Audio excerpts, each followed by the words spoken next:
अस्सलाम वालेकुम स्टूडेंट्स। आज का जो हमारा टॉपिक है वो चैप्टर नंबर 11 से है हमारा केमिकल काइनेटिक्स के ऊपर हम बात करेंगे। केमिकल काइनेटिक्स जो होता है ये असल में है study of rate of reactions, मतलब स्पीड ऑफ रिएक्शंस से जो हम डीलिंग करते हैं। रिएक्शन की स्पीड क्या है, स्लो है, फास्ट है, वो सारी बात हम केमिकल काइनेटिक्स में स्टडी करते हैं। तो टोटल इसकी जो डेफिनेशन बनती है the study of rate of reactions and factors affecting it, मतलब कि रेट ऑफ रिएक्शन की स्टडी और उसको जो फैक्टर अफेक्ट करते हैं उसको हम केमिकल काइनेटिक्स कहते हैं। और फैक्टर्स इसके कौन कौन से हैं? टेम्परेचर है, प्रेशर है, कैटालिस्ट है और रेडिएशंस वगैरह हैं। ये हमारे पास इसके फैक्टर्स हैं जो कि स्पीड ऑफ रिएक्शन को अफेक्ट करते हैं। उसके बाद on the basis of rate,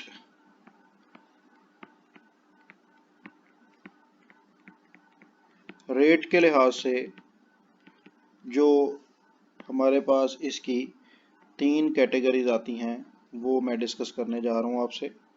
first type जो इसकी आती है that are slow reactions. Second type इसकी जो आती है that are moderate reactions.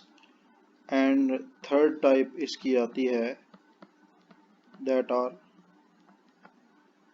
Fast reactions. ठीक है, अब फास्ट रिएक्शंस जो होते हैं बेसिकली इसके जो स्पीड है वो होती है 10⁻⁻14 से लेकर 10⁻⁻16 सेकंड्स तक। ठीक है, अब हम इसके कुछ एग्जांपल्स हैं जो देख लेते हैं।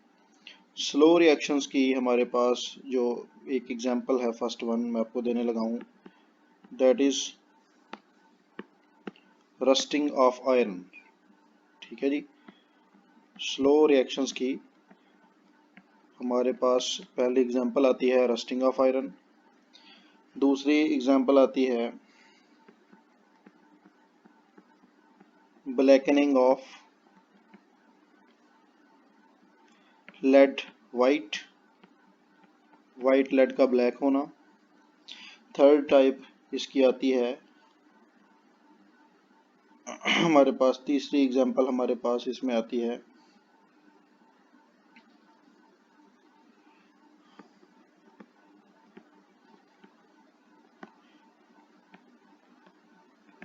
बर्निंग, बल्कि तीसरी टाइप को रहने दें, दो ही काफ़ी हैं। ठीक है, ब्लैकनिंग ऑफ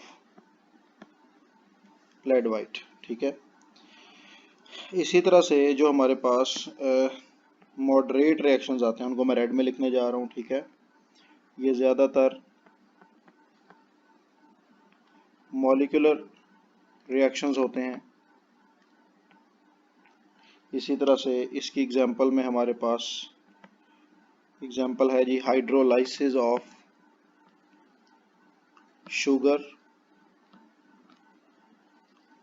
या hydrolysis of ester, esterification reaction आपने पढ़ा हुआ है। इसी तरह से तीसरी टाइप के हमारे पास जो रिएक्शंस हैं वो हैं फास्ट रिएक्शंस। इनकी एग्जांपल्स में हमारे पास आते हैं जी आयोनिक रिएक्शंस। ठीक है, और आयोनिक रिएक्शन की एग्जांपल हमारे पास है NaCl plus AgNO3 forward AgCl plus NaNO3। ठीक है, और इनको जो है हम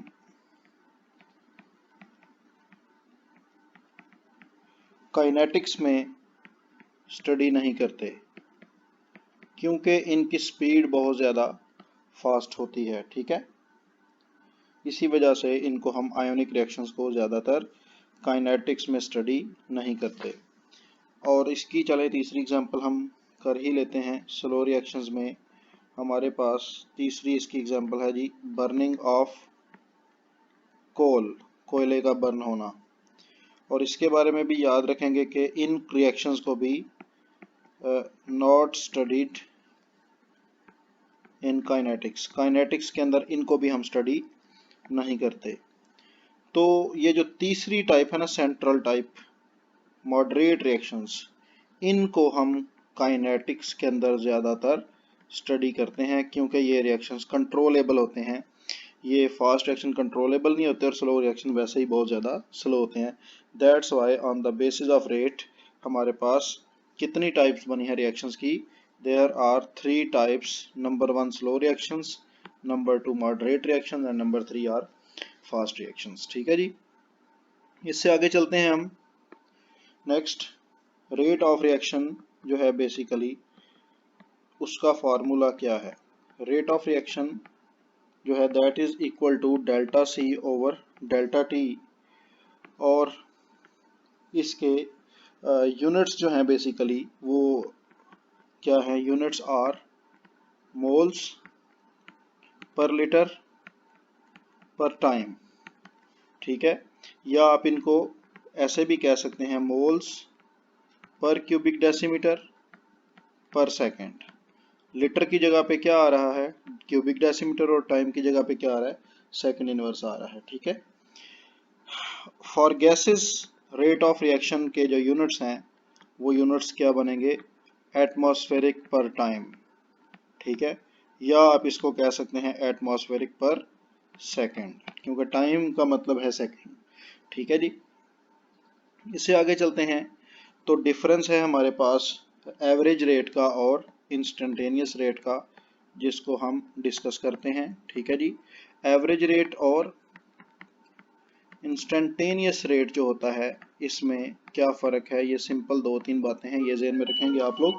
ठीक है जी, ये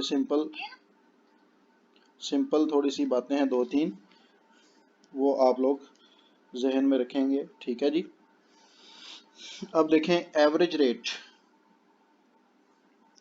ठीक है, पहला पॉइंट इसका ये है कि जो एवरेज रेट है that is equal to instantaneous rate. ठीक है, एट 1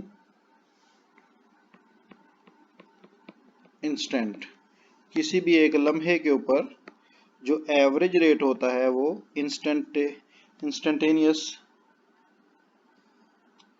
रेट के इक्वल होता है किसी भी एक लम्हे के ऊपर। ठीक है जी, इसके बाद दूसरा पॉइंट,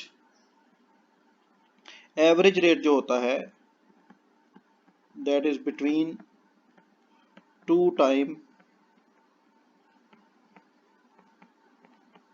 इंटरवल्स, और जो इंस्टेंटेनियस रेट होता है वो होता है at any one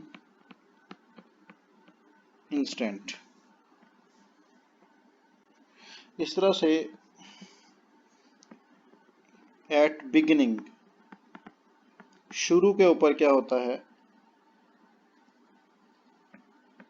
instantaneous rate जो होता है वो ग्रेटर होता है किससे?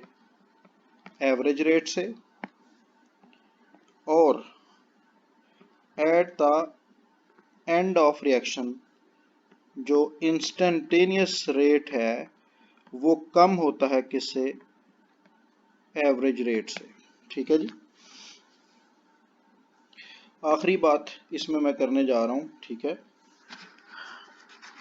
और वो ये है कि जो एवरेज रेट होता है वो अप्रोच कर जाता है, मतलब कि वो बन जाता है कौन सा रेट?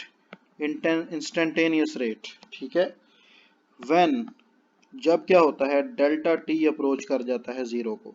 डेल्टा टी क्या होता है जी? Time change. Time change zero हो जाए तो एवरेज रेट जो है वो इंस्टेंटेनियस रेट बन जाता है, क्योंकि एवरेज होता है 2 टाइम का, और जब टाइम ही 2 जीरो हो जाएंगे, मतलब कि दोनों के दरमियान डिफरेंस जीरो हो जाएगा, तो एक टाइम बन जाएगा। एक टाइम बनेगा तो रेट भी क्या कहलाएगा? इंस्टेंटेनियस रेट कहलाएगा। ठीक है जी, इससे आगे चलते हैं जी। हमारा जो पॉइंट है, क्योंकि मैं उसके लिहाज से चल रहा हूँ अपने कोर्स के लिहाज से, ठीक है। तो नेक्स्ट जो पॉइंट आता है जिसको हमने डिस्कस करना है वो क्या है जी, मॉलिक्यूलैरिटी, ठीक है जी।